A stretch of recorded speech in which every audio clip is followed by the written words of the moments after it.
What's up, it's Cinema Shogun here, and I know just as well as anyone else that there is just a lot going on in the world right now. There's a lot going on in America. There's a lot going on in whatever country you live in. We have war in Europe, war in the Middle East. There's so much stuff happening at once. But, ladies and gentlemen, I am telling you right now, everyone needs to pay attention. Everyone needs to keep their eyes on what's happening in China. As I reported in my last video, there's this new mystery illness spreading through China like a wildfire. And everyone's trying to figure out what it is. The experts don't even know. Could this just be some type of pneumonia? Is this a new beer bug type of situation? I have to be careful with the words I use here.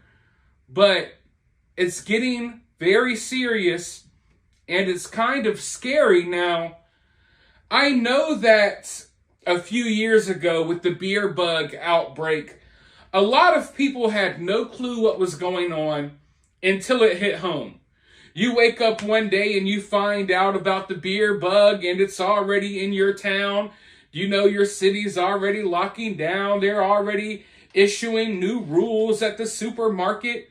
You know, businesses are shutting down, you name it. But I was keeping my eyes on the beer bug well before it reached America, or at least we thought it reached America. I know you guys didn't know me back then, but I was letting my local community and my friends know about the beer bug for months and months and months before the first case was reported in America. And as I am watching what is transpiring in China right now, it looks so familiar. It's scary how familiar this looks. This looks almost exactly like the early days of the beer bug, the early days when, you know, news was spreading throughout China that this new illness was floating around. The only difference is, with the beer bug, we had old people. You know, the majority of the people who were being affected, they were old people. You had old people dying, old people getting sick. When it comes to this new mystery illness, it's just kids. Like, I mean, it's only kids. I haven't seen anything about a single adult being affected by this, which is really odd, really scary, especially when you consider the fact that they are in laboratories engineering these things. They're in laboratories making sure that these sicknesses are easier to spread and that they will affect certain people and not affect other people. I wish I could go into details, but like I said, you can't say too much here. But, like I was saying at the beginning of the video, everyone needs to keep their eyes on what's happening right now. Regardless if you believe that it's really a serious illness or not, the powers that be, I can guarantee you, they're going to want to take advantage of this. And the World Health Organization and other organizations, they seem to be taking it seriously. They're already talking about it. And, you know, I'm hoping, fingers crossed, that we don't see a repeat of everything that we went through a few years ago.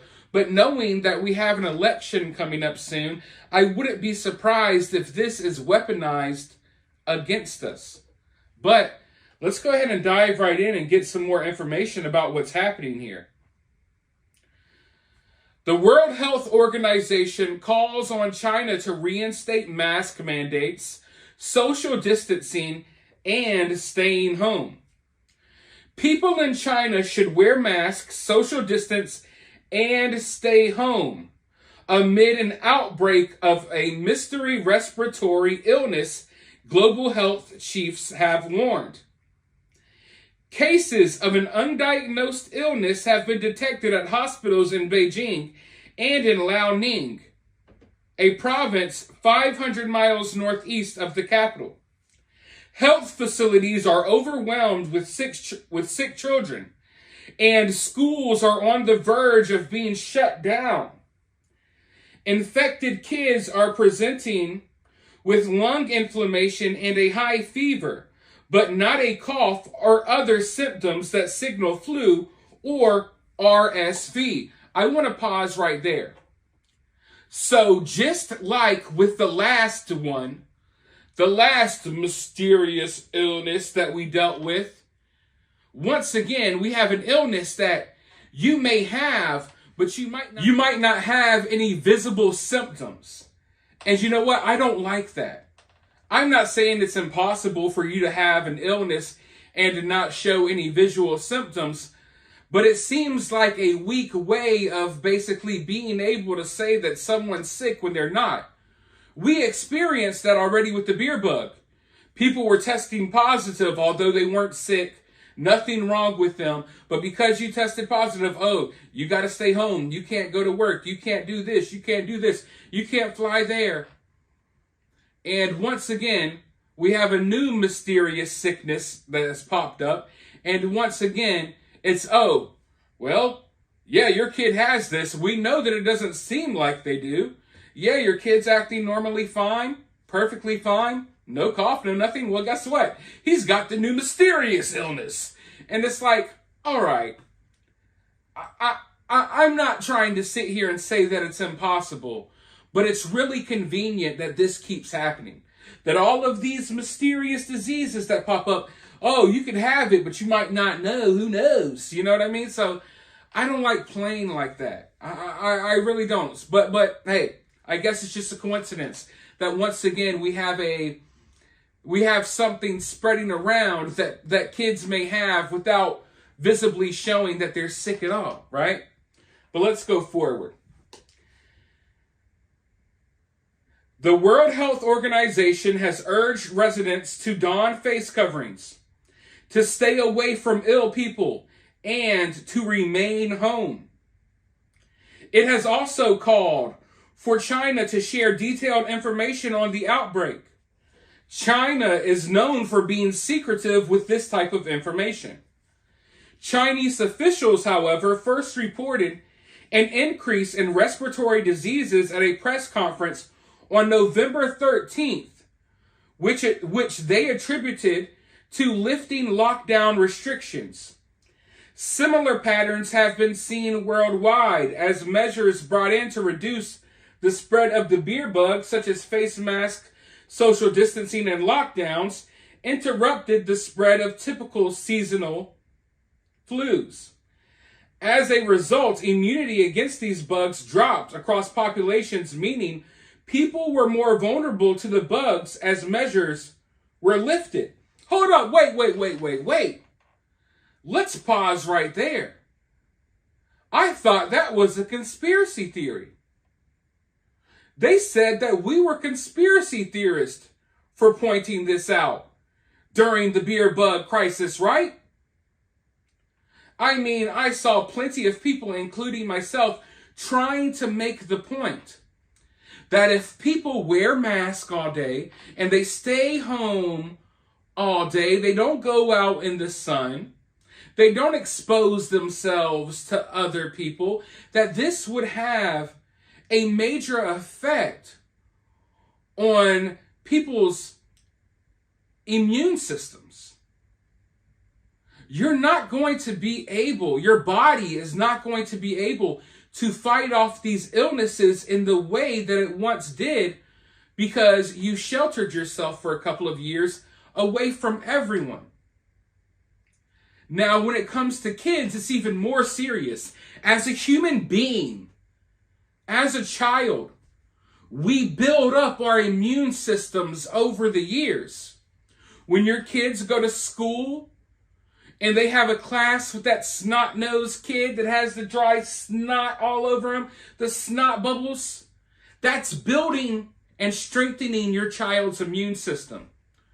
When your kid's outside playing in the dirt, getting ringworms, that's building and strengthening your child's immune system. When your kid's able to breathe in actual air with actual particles and stuff floating around, that's building and strengthening your kid's immune system. We took a whole generation of young kids who have not experienced the outside world that much. We sheltered them from the outside world. We wouldn't allow them to breathe fresh air. We did not allow them to go in public to interact with other people. And now that we're trying to bring these kids into the public now, these kids are getting sick because they don't have the immune systems to stop them from getting sick. Because we destroyed their immune systems. And we messed up these young kids, all around. Developmentally, there's a lot of kids who have speech impediments now because they weren't able to view people's lips. As a little kid, one of the ways you learn how to talk is by watching other people talk. Not hearing, but watching their mouth movements. So that's one thing. You got all of these kids out of school, so they're not interacting with people. So now these kids are socially awkward. They don't know how to interact with everyday people. They don't know how to get along. They don't know how to problem solve in a group. They don't know how to work as a team. You have these kids sitting on a computer at home in a cloth mask for the last 3 years. And then you wonder why, when they walk outside, why do they get sick? Because you destroyed these kids. And you allowed your kids to be destroyed. You followed up with the powers that be, and now you're wondering, hey, why is my kid so sickly? Why is my kid so stupid? It's because you kept your kid out of school. You let them sit and FaceTime and learn nothing. They didn't interact with anyone in real life. But now, years later, now they acknowledge that this is true. In the early days, while all of this stuff was still transpiring, we were labeled conspiracy theorists. We were labeled evil, extremist. They acted like we were the worst people on God's green earth for pointing out obvious things. I'm not a doctor. I shouldn't be the voice of reason here. Yet I have more common sense than the doctors that wanted to push their agendas. Everyone should have known that this would be the case. You basically put these kids in a bubble, and then you introduce them to the outside world, and then you wonder why they're not learning at the rate that they used to. They can't read, they can't write, they can't talk, they can't breathe right. They're sick all the time. They're scared of everything. But before I rant too much, let's go ahead and dive back into this information. This week, ProMed reported clusters of an undiagnosed illness in children. During the alert, ProMed said this report suggests a widespread outbreak of an undiagnosed respiratory illness. It is not at all clear when this outbreak started, as it would be unusual for so many children to be affected so quickly. The report does not say that any adults were affected, suggesting some exposure at the schools. So basically, all of these organizations across the world are speaking out about this. They're urging China to be more transparent with the information. China is trying to downplay things. From the outside looking in, it's hard to figure out what's real and what's theater. What's real and what's theater. Because even though we know that they over-exaggerated the living hell out of the last situation that we went through a couple of years ago. The reality is that illnesses, viruses, this stuff exists in the real world. And I'm scared that one day they're going to hit us with something real, and everyone's going to be thinking, oh, this is like the last beer bug. We're not worried about it. And then they hit us with something serious. But the most concerning part of all of this to me is that this illness is only affecting kids. Now, obviously, that's disturbing because these are kids. They're the most vulnerable people in the world. Everyone, not everyone, but, everyone has, a place in their heart for children, mostly. So when you hear about something bad happening, you hear about people getting sick, it makes it worse when it's kids, right? So that's why this is so scary. That's one of the reasons why this is so scary. The other reason, which is even scarier to me, is that why is this only affecting kids? Why? Was this engineered to only affect kids? Were there some weirdos sitting in a lab somewhere, Fauci, Fauci, were there some weirdos, Fauci, I need a glass of water. Were there some weirdos sitting in a laboratory somewhere working on one of these little bugs, engineering it so, oh, we're going to make this transmissible only to children. We're going to, because of research in the name of science. Fauci is the science. In the name of science, we're going to take this deadly bug, this deadly illness, and we're going to engineer it so it's easier to spread.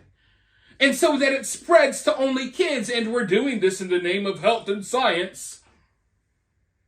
Folks, right now, somewhere, probably near you, there are weirdos sitting in an unregulated, crusty laboratory working on illnesses that could take out the whole world.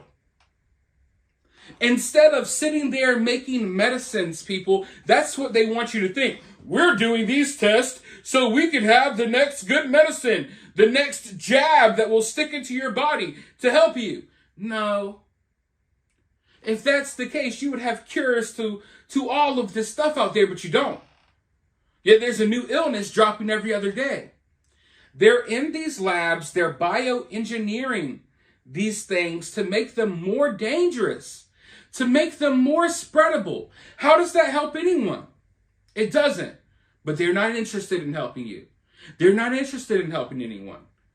That's why when I look at what's happening in China right now, part of me feels really bad for these kids, but another part of me is wondering how much of this is real, how much of this is over-exaggerated, how will this be used against us, how will they use this to affect our next election, how will they use this to take away our rights and freedoms. We can't even think or focus on the health aspect of it because they're weaponizing these things in multiple ways. So regardless if people are really getting sick or not, it's like, hey, I'll take the cold as long as you guys don't throw me in a camp somewhere. You know what I mean? So there's so many things to worry about here.